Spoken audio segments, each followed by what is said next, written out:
and we're in Houston, the Houston reunion, and it's September the 11th, 1998, and I'm with Joseph Hollerbach, and I'll let you introduce yourself, tell where you were and who you All were. right. My friends know me as Joe rather than Joseph, and I was born in St. Paul, Minnesota in 1921. Have a wife and 2 children. The boy is 41. The girl is 38. Have 2 grandchildren. The boy is one boy is 6 and the other one is 2.5. And naturally, the 6-year-old just started school, and the 2.5 is going to preschool this winter.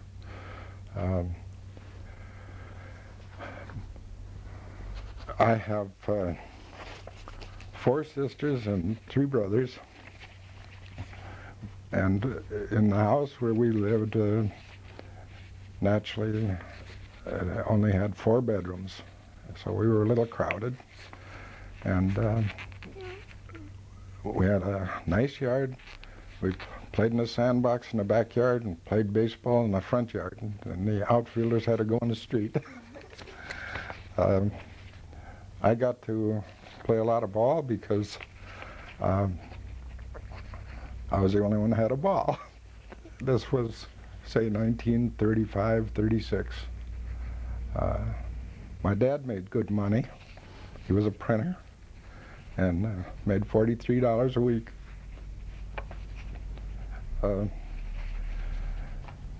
He was unemployed from 32 to 38. And we had to go on welfare. I was notified that I'd go in the Army in October of 1942, and I went in on my 21st birthday.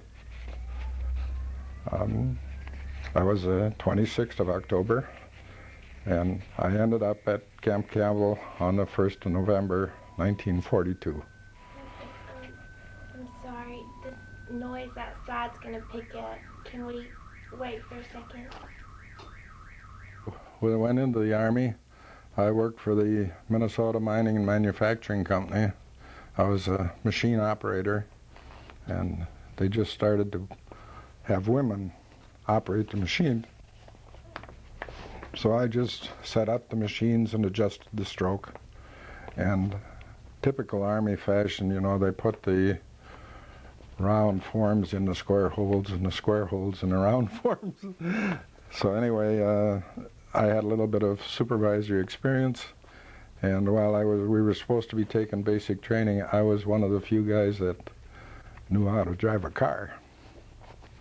So my job was to take trainees out and teach them how to drive a Jeep, how to use a shift.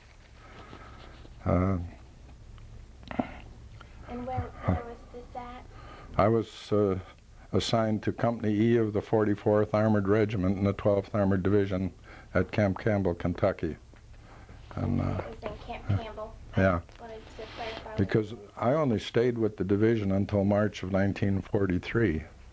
And I was sent to Ohio State University under the ASTP, Army Specialized Training Program, and I spent a year up there, met my wife. And then when that program was discontinued in March of 1944, I was sent to the 14th Armored Division, back at Camp Campbell. A few weeks later, I was appointed to go to the Officer Candidate School at Fort Benning. So, how did you sign up to go to the ASTP, or did they just offer it to Well, you? when you go in the Army, they give you a test called the Army General Classification Test. That's supposed to determine what kind of a job you get. Like I said, you go round into the square. But anyhow, later on, those of us that had high school degrees and had a certain qualification on the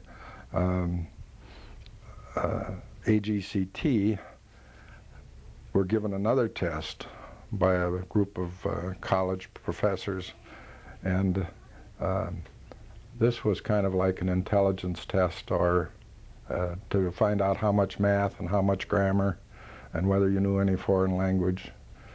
And it was kind of a general education test, and you had to get 125 to go to ASTP. So I qualified and was sent up to Ohio State. Matter of fact, a guy by the name of Charlie McVeigh is in the 495th, and we were classmates. I don't recall. I think when he left ASTP, he must have went to the 495th. So. Can I ask you a few questions about the ASTP there in Ohio State? You were classmates with Charlie McVeigh. Yeah. And what did y'all study? What did you do? Well, the ASTP was basically divided into three areas. I was studying mechanical engineering. Some students were civil engineers, and a lot of them were either doctors or dentists. So that was the three major classifications that they had. And we went to school Monday through Friday from 8 to 5, and study hall from 7 to 9, except Friday night you had off, Saturday night you had off. And you had to be back Sunday afternoon at 5 o'clock for supper, and 7 to 9 study hall Sunday night.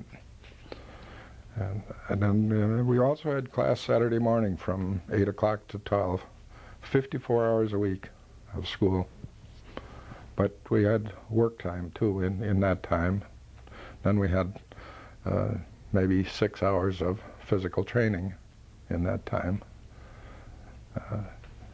So you were plenty busy.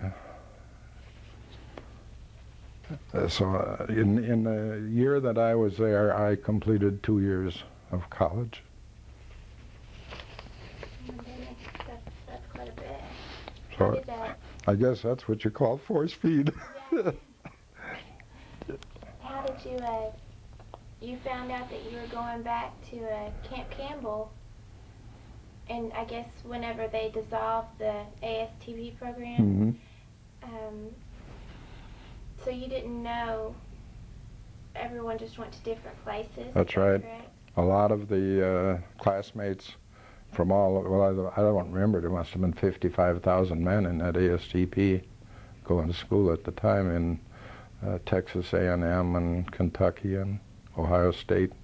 They have an Ohio University down in Athens. A lot of the, they're having the ASTP lunch at 1 o'clock today. If you have time to come in and listen, there'll be guys talking about it there. But like I say, a lot of them went right from Ohio State and from other schools straight to the 12th Armored Division. Some of them, a lot of them joined the 12th Armored Division after it was in combat. But since I went off to Fort Benning to Officer Candidate School, that was the last I saw of the 12th Armored. I was out at Camp Roberts, California, in an infantry replacement training center. Then I went to the Philippines right after the bomb was dropped. And I was over there for about 9 months, came home, was discharged at Camp Atterbury, and they had a program where I could take my wife back to the Philippines. And then I signed up again, and we stayed in, went to the Philippines, and we got home in I think it was July of 1949 when we got home from the Philippines. And when I was ready to get out, the Korean War started, and they wouldn't let us out.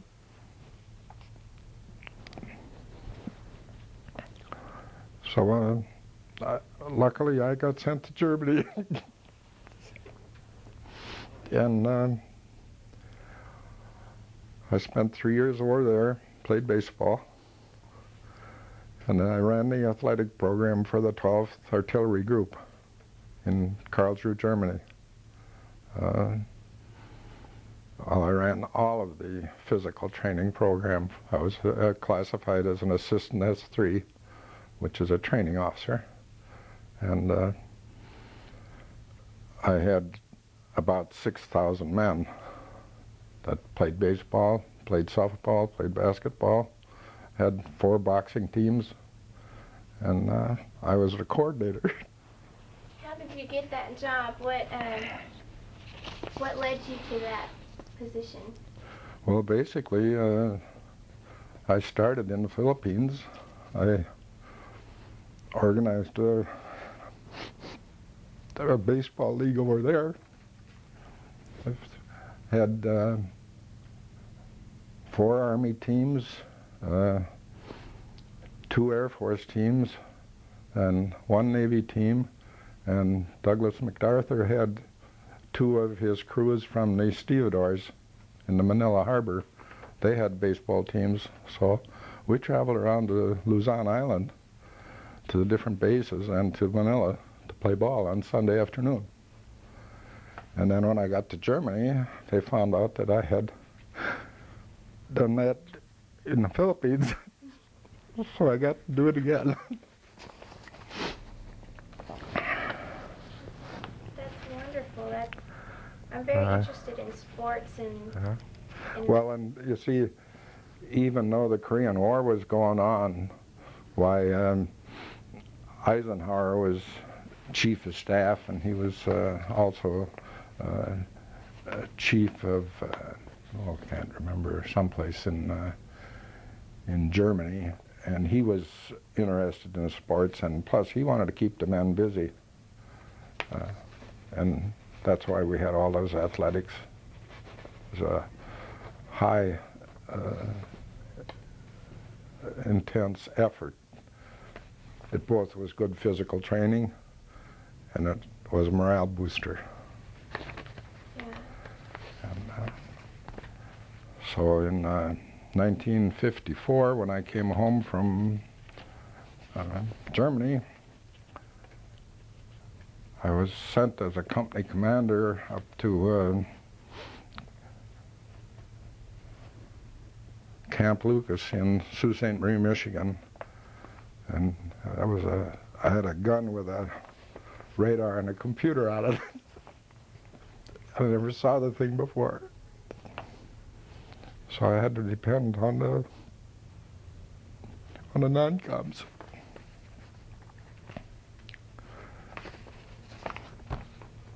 So it worked out good. Those technicians, they knew how to control the gun and how to work it and how to train the men. And I just did the typical company commander duties, sign the morning report and go get a cup of coffee. And in 1956, I was sent to Japan. I had another company over there, same kind of, as called a skyscraper, 75 millimeter gun with a radar and computer. And we learned one thing, that the computer was very sensitive and that the radar was very sensitive. And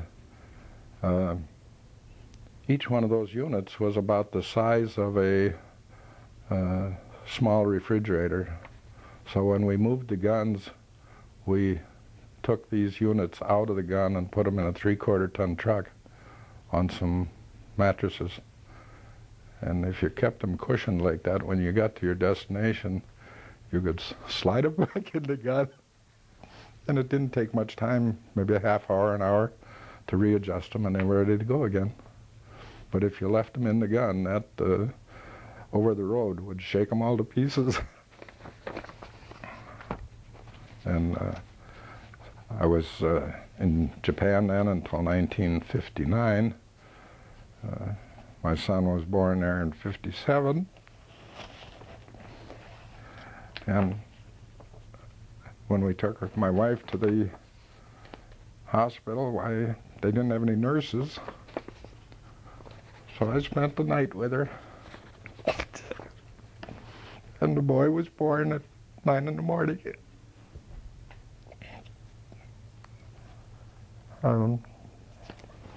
That might have been the beginning of the system they got today. With husbands with their wife. Yeah, that was very unusual. That didn't happen. Yeah, because they didn't have enough nurses. And so he was born in Misawa, Japan. And when we came home in 59, I was sent back to Sault Ste. Marie, Michigan at Camp Lucas with another anti-aircraft artillery unit, same kind of weapons. But I was, at first I was the S2, the security and intelligence officer. And at the end I was S4, the supply officer. Then I was sent to Milwaukee, Wisconsin. Again, I was S2 security officer with a Nike missile unit. We had 2 battalions of Army men there and 1 battalion of National Guard. And we were training them to handle the missiles.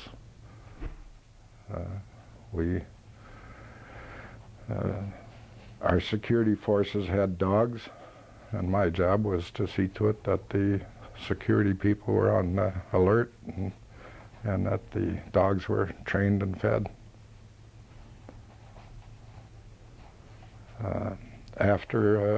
While I was at Milwaukee, I completed the 20 years and retired in 1963.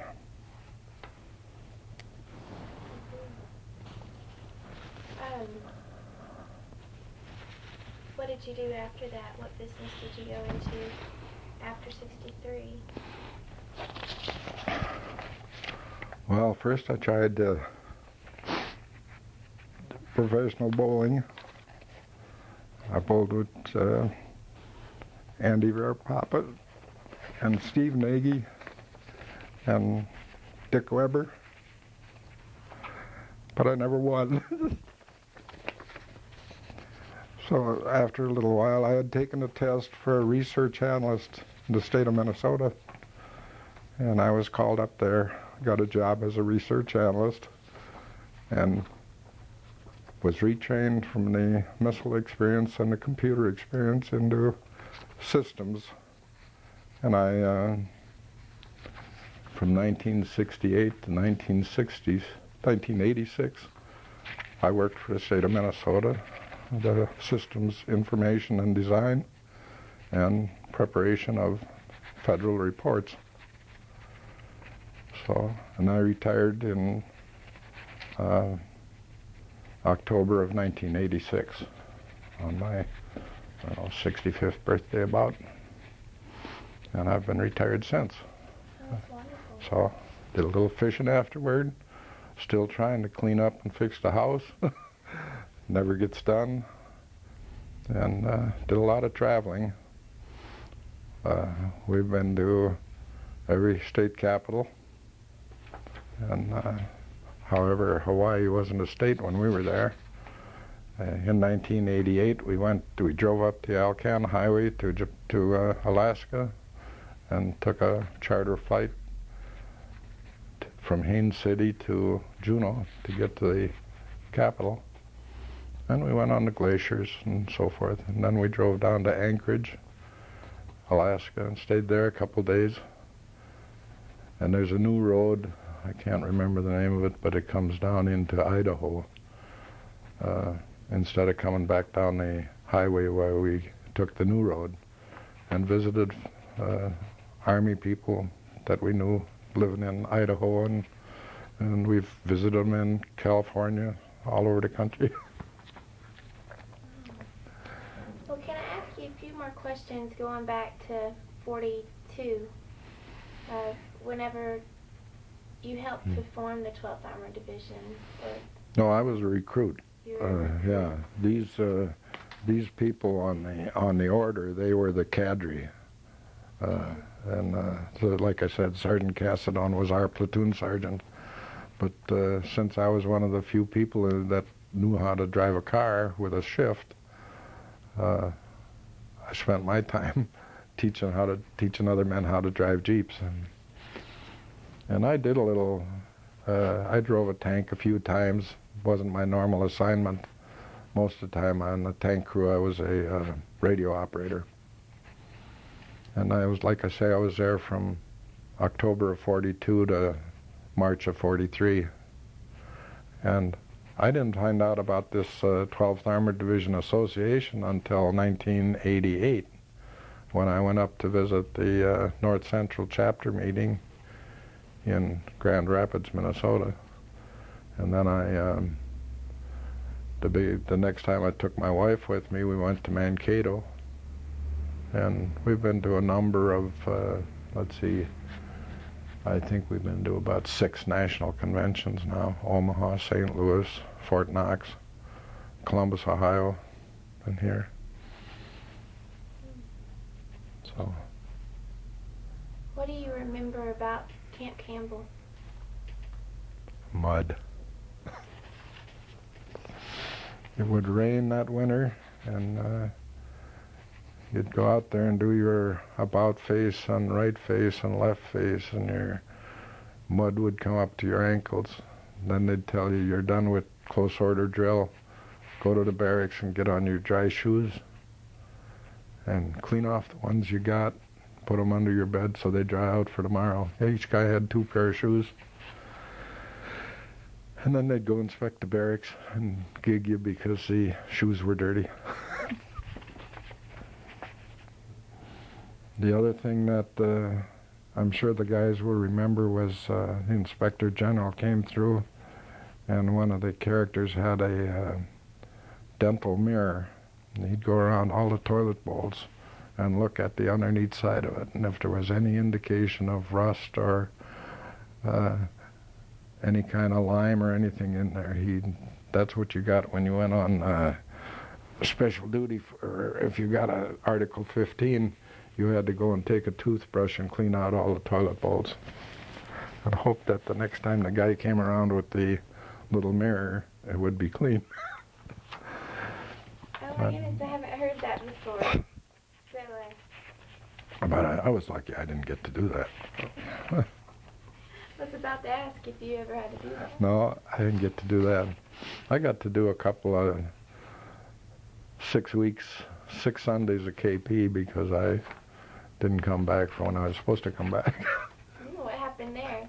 Oh, I just was on vacation or on leave, and I couldn't understand why I should go back on Good Friday night, so I didn't go back until Easter Monday morning. And so the company commander just said, well, we'll straighten you out. You'll be the kitchen police for the next 6 Sundays. And, you know, that's the thing you never wanted, was everybody was on rotation to do kitchen police. But you didn't want to always do it on Sunday. They had 2 rosters. One was a weekday roster, and you'd get KP maybe once a week or every 2 weeks, and Sunday about every month or 2 months. But when you get 6 Sundays in a row, that was a break for the other guys. They just didn't get called up for a couple of weeks. And, now, we want to talk about some other things. I really didn't go into all of the stuff that's on here. I should tell you one other thing is that there were 3 other guys that hung around with at Ohio State University, and I don't remember which one it was. But before we got to Ohio State, this guy was stationed in Tyler, Texas. Whatever base was down there, I don't remember. It was a dry community, so he and his buddies took a suitcase and went over to visit his brother at an Air Force base where they filled it up with whiskey, and got out on the highway to hitch a ride back, and the sheriff picked them up. Oh no. He took them front of the base, left them off, and they walked in. They didn't get caught. No, nothing was said. They took the whole suitcase full of whiskey into the camp. So, those are the kind of things soldiers did. And, you know, if you hadn't heard it, the good old non-coms would tell you, you can do anything you want to do, just don't get caught. And that's the way the organizations ran those days. And what else did you want to talk Oh, about? well, like I said earlier, I left the division early in March of 1943, and since I had some computer experience, I go to the county library and I hook up on the internet where you can search almost anything you want to search. It doesn't give you all the detail you want, but it gets you a lot of names and addresses and telephone numbers and so forth. So I've pulled out information on the 12th Armored Division, which was written by at Abilene. Basically, it's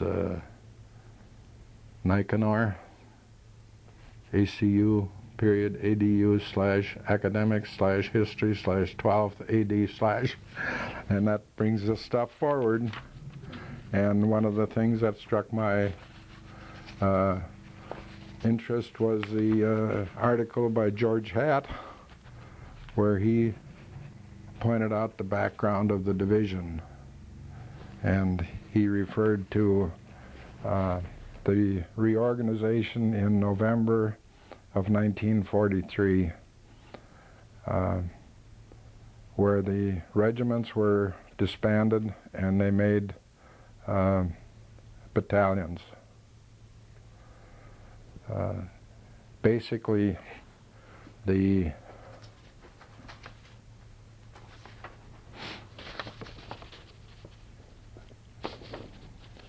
I better take the second page where it tells you this. The 43rd Armored Regiment, without the 1st Battalion and the 3rd Battalion, plus the band and the service company and some selected units, were made into the 43rd Tank Battalion. The 44th Armored Regiment, less the 3rd Battalion, the band, and the maintenance company, service company, and recon, made into the 44th Tank Battalion. The 3rd Battalion of the 43rd was a nucleus for the 23rd Tank Battalion, and the 3rd Battalion of the 44th Armored Regiment was a nucleus for the 714th Tank Battalion. Now there's a whole bunch of detail here about how different things were, old organizations and new organizations. That's in General Order number 36, dated 11 November 1943, from headquarters, 12th Armored Division. And apparently this was signed by, it was ordered by Major General Brewer and signed by John L. Ryan Jr., Colonel, General Staff Corps Chief of Staff. That's how the orders were cut in those days. And then I have one other order here, which was cut by the 44th Tank Battalion, General Order number 1, indicating the activation of the 44th Tank Battalion and the appointment of staff officers. Major Barksdale was the executive officer, Captain Kirtle was the adjutant, Captain Cloud was the S2 or intelligence officer, Major Meredith was the plans and training officer, and First Lieutenant McKim was supply officer. That order was also cut on the 11th of November 1943 but that was by the 44th Tank Battalion. Now, the way you get this information is to write a letter to the Center for Military History at College Park, Maryland.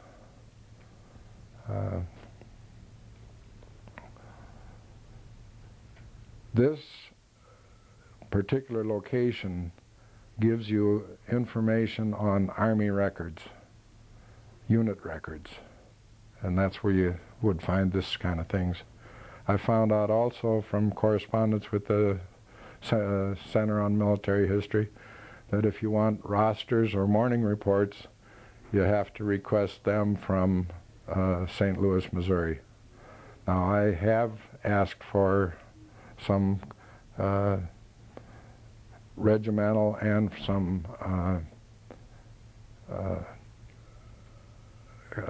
battalion records, like unit rosters and morning reports, sometime between the 5th of November and the end of November 1943, but St. Louis has not responded yet. Back in 1991, I filled out a Form 180, which you can get from your local Veterans Administration office. And you put down what you're trying to do. And I did get a complete history of all my assignments from October of 1942 to the 19th of April 1945. And that was the enlisted service that I had, because on the 19th of April I received my commission. Someplace they have my records for the Army, for the officer period, but I've never tried to recover them. I don't know if I will. And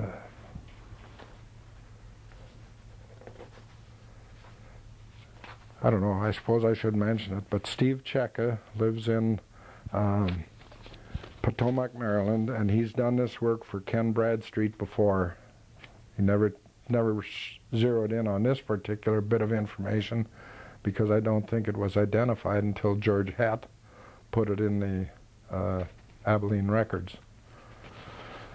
But he did find a roster of the cadre from Company E of the 44th Armored Regiment, and I'm going to meet later with him this afternoon and find out what other information he has. I don't know how much interest the historical group has on this particular period of time, if it's significant to the history of the division. It is. Because most of what I read is in relation to the maneuvers and the combat service in Germany. We are very interested in this. It's something that we need to find out more information about, so very helpful.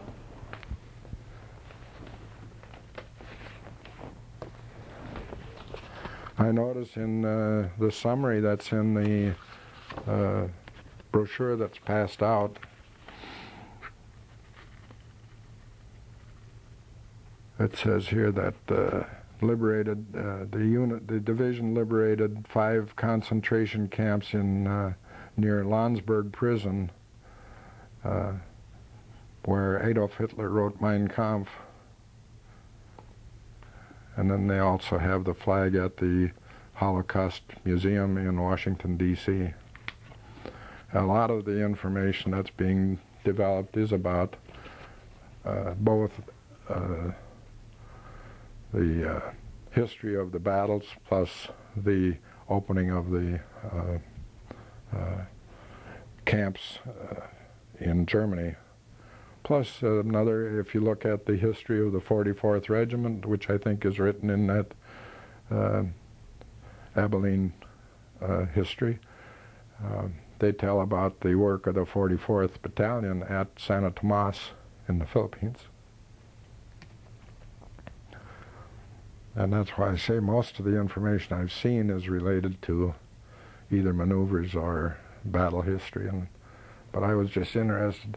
It looks to me like, since I was in Company E of the 44th Armored Regiment, I would have been transferred to some unit in the 44th Battalion. Mm-hmm. And they went to the Pacific. Yeah. And it's amazing because when I was in the Philippines in 1946 and 47, I worked for an ordnance, first an ordnance ammunition company, and another time for an ordnance maintenance company. And we ran depots in the on Luzon. And I know that there was acres of tanks in that ordnance depot, but I happened to select a Marine personnel mover, which was a tracked vehicle, and took it up to the company, and we used it for recreation. I also rebuilt a Jeep out of the salvage yard, and I traded it to a Navy officer for a boat. So our company had a boat, belonged to a captain of an APA, and that APA, I think, stood for Advanced Personnel Assault. The other boats on the, or ships on the, there were LSTs, where you could actually put a tank on them. They'd run them up to shore and drop the front end of the ship, and the tanks would drive out into the land. And they used those for platoons also. When they did an assault on the island, or when they did the assault at D-Day, why they ran those little ships, maybe with anywhere from 50 to 100 men on them, up against the shore. Hopefully they would drop the front end of it, and it would only be waist deep when you stepped into the water. There were other times when they hit the rocks or sandbars or something, and the guy took 2 steps and the water was over his head. But that's the way it went. I haven't seen this new picture, Finding David Ryan. Is that have you seen that yet? Finding Private Ryan. Private Ryan? Private Ryan. Yeah, I haven't seen that yet. But I can imagine it'd probably be very much like the things that happened. Luckily, I never had to participate in them. Trained a lot, but I didn't have to go there and get shot at. Yeah, well, it's a very moving picture. But I think, like everyone else, after I retired in 1986, I've worked with our local community planning systems. You take your experience and help them write projects for playgrounds or for house rehabilitation. We're so darn mixed up in our neighborhood now, it's pathetic. Some outfit is trying to make a East 7th Street business development. And I don't know, it seems that you get a piece of property prepared for a project and somebody else buys it and does something else with it, so the project gets set back about another 2 years. And but you're trying to do everything without any money. And that's difficult. Is there anything else you want to talk about? No, I think that pretty well covers the sort of thing. The only other thing is for the college, what I have written to Dr. Williams is in history teaching, you have to look at a lot more than the division, because you go back to the Industrial Revolution of 1890 to 1910, and then I've lived through the cars and the airplanes and the missiles. I think it's education is so broad. The the history of the problems with Germany, the concentration camps, and those are not the only abuses. So I don't know how they're ever going to tie that into a course in a college. Students are going to have to pick something that they want to study.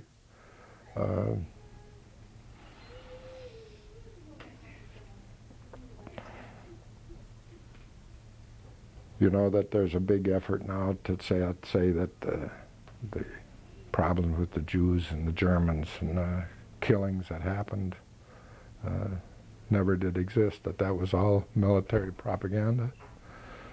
But I think we have to apply that to every type of abuse. I don't know how it's ever going to work out, but the question is, are the people that are living today going to see what we saw? To go from the horses and the cars and the airplanes. Quite a history.